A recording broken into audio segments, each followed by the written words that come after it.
Meanwhile, an APC support group has commenced grassroots mobilization for the party's presidential candidate, Bola Tinubu, ahead of the February the 25th election.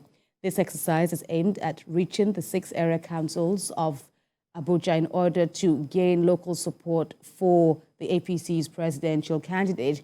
The FCT Coalition for Tinubu Shetima Grassroots Campaign Council Group also dismissed the presidential contenders of the other parties as lacking in content, character, and capacity, just as the group called on Nigerians to support the candidacy of the APC's flag bearer.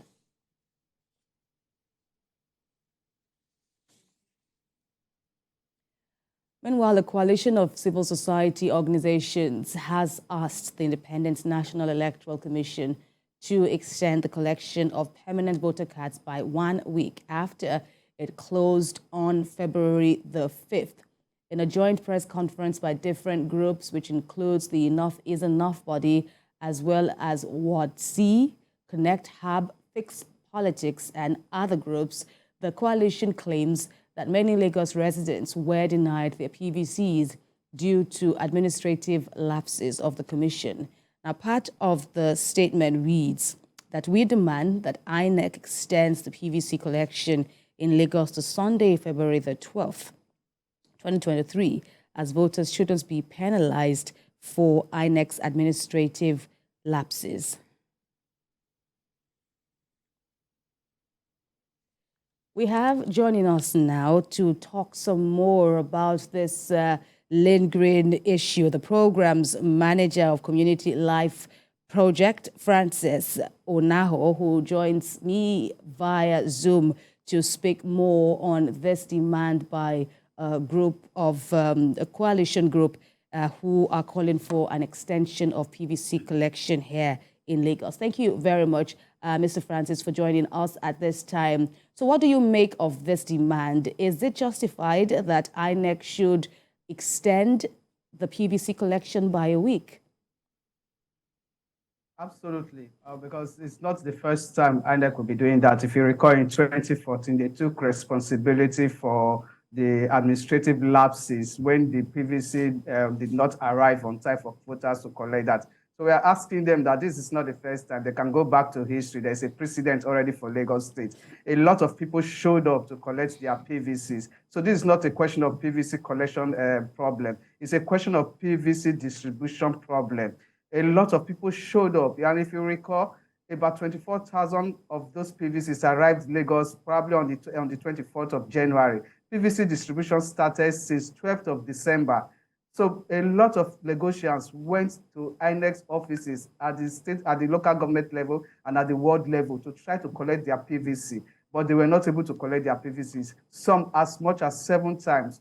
All the gets is not found, not available. And if you recall also in a meeting with civil society organizations, just on the 31st of January here, Lagos received additional batches of PVC from Abuja. So they have these PVCs with them.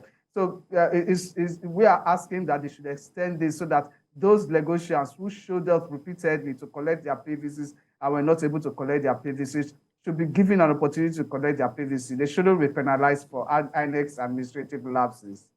Right. And why is Lagos being singled out, bearing in mind, on another hand, I should say, INEC has already said that it is working strictly and abiding by its calendar. There are other exercises that it needs to focus on beyond PVC collection. It's less than 2 weeks to the general election. But then, why Lagos?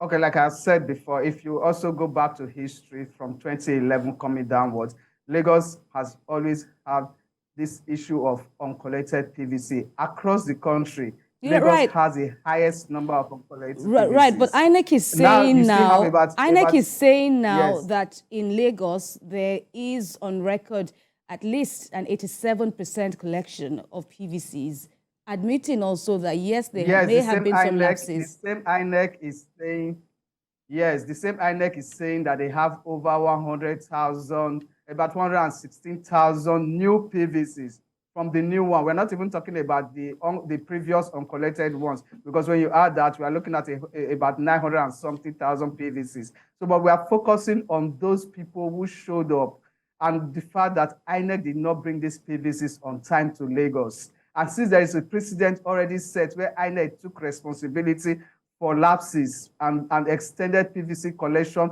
after they shut it down across the country and extended it in Lagos, because they admitted their fault in Lagos. There's already a precedent set in 2014 with the Lagos rep then. So we are saying that the same thing has happened again with this current INEC.